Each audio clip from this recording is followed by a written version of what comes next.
Okay. All right. All right. Welcome everybody. So we'll be doing question two, Michael Madness. Um, so this problem is an environment diagram problem.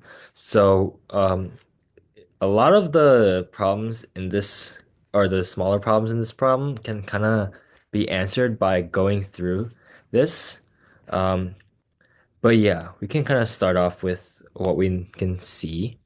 So we know that they give us three different frames, our global frame, our F1, and our F2.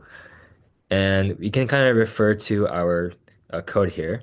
So it appears that we have a function called mic, which takes in first and second.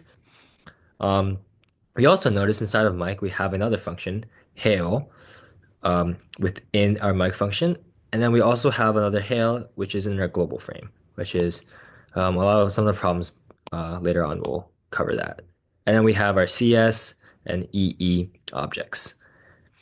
Yeah, this is like reflected in our global frame, our mic, our hail, our CS, and our EE. Now the question is what does our CS point to, which is our first question A. So fill in the space denoted by A. Remember to use correct syntax when writing your answer. So we want to make sure we want to know what this pointer CS goes to. So at the moment, let's just say let's create a list here. So let's say this is A. Okay. So at the moment, when we run this code and we get to this point, our CS is just our CS like this right here. And then our EE is 8888, which is also given to us before. Um, so when we run the rest of the code, we run a function call mic of CS and EE as the parameters. So um, within the function, we have first and second arguments, and our CS will point to our first will point to our CS, and then our second will point to our EE, which is reflected through these two arrows here. And yeah, so we can go start off in the function and see what will happen. So if length of first is less than length of second, we first dot append the zeroth element of second. So again, our first points to our A right here, which is our mystery, and then our second points to our 88. So the length of this first one is currently just CS, which means the length is 1. While the length of this list right here, which is what our second points to, is 2. So this conditional is true. Our length of first is less than length of second, which means that we append first, which is this right here. We append first with the zeroth element of second, which is this 88 right here. So our new list, our new A will look like that for now. And now we go on to the next line of code. If the length of first is equals to the length of second. So at first glance, this seems like it would be false, but we have to know that we appended our CS list or our first list, which means that first is actually the length of 2 now, as we can see here. So this conditional would be true again because first is length of 2, and then second is also length of 2, which means first dot extend second. So we extend our list to include second. And we can go through the rest of the code, and it appears that we don't um, extend or append or um, change anything of our list later on. So the answer to our CS object would be the list of the CS 88, 88, 88, and close the brackets. And that would be our answer. Actually, I'll keep that up for now. Okay, moving on to question B. What is the function or object denoted by B? So we can identify B here. So, remember in an environment diagram, within our frame, we always want to look at things within our frame. So although we have two Hale functions. The one referring to here would be the one in our F1 frame instead of our mic function. So that would be this one right here. And yeah, so our B, first, we know that since this is a function, it wouldn't be a list object. Um, Now looking at these two answers, we know that the parent would be F1 and not global because this one is referring to the one in our F1 frame. So that is why the answer would be the fourth option and not third option. Okay, moving on to question C. Fill in the spaces for C. So let's see, what is C? C would be our return value um, for F1. So when we call this, when we call mic of CS of mic and put input CS and EE, our return value would be hail of, I guess this first points to CS, this second points to EE. So since we return a function, we have to go back into our code and look at our function here and see what gets executed. So we know that our first pointer and our second pointer point to these two respectively.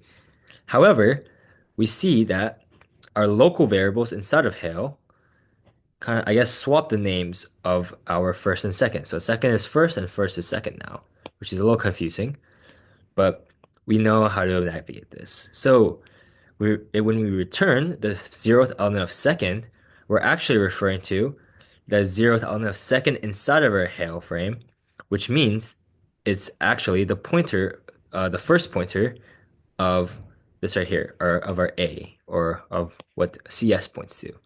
So the zeroth element of that would be CS. Okay, now the first element of that would be 88, which is this one. And then we now check it if it is true that is equal to the zeroth element of CS, which is CS, and then plus the first element of EE, which is this right here. So we can see this is true. So our return value will be true. Okay. Now moving on to D. What is the value denoted by D? So we can look here. What is D? D is this right here. So our F2 frame hail, which hail would this one be? So this hail would actually be this one right here, the one that we've been utilizing. Um, that's because the hail in the global frame actually doesn't ever get used in our call in this instance. Um, the only hail that gets used is this, and that's why it opens up a new F2 frame. So therefore, since we're referring to this hail, our parent would be F1 and not the rest. Okay. Now for question E, what is the variable pointer pair denoted by E? So what is our E? E is this right here. So as I mentioned before, I guess the names of our arguments seemingly get swapped when we call our return statement here, because of this right here. Okay, so that means that the first variable in our our hail F2 hail would be second. So if I kind of drew this out here, or sorry, it'd be like second, and then it would be pointing to something. So that makes it so that these are not correct because our local variable second comes first. Um, and let's look at the other answers. So second pointing to a list object denoted by A. So we return Hela first. This first is referring to this first, which is referring to CS, which is A. And that's why this answer is correct. But just to confirm if this the final answer is incorrect, second pointing to the list object 8888, which is this object right here, that would be incorrect because The second object in Hail is referring to the first object in the parent frame, which is referring to CS in the global frame. And yeah, that is why that answer is not correct. Okay, and for our question F, what is the variable pointer pair denoted by F?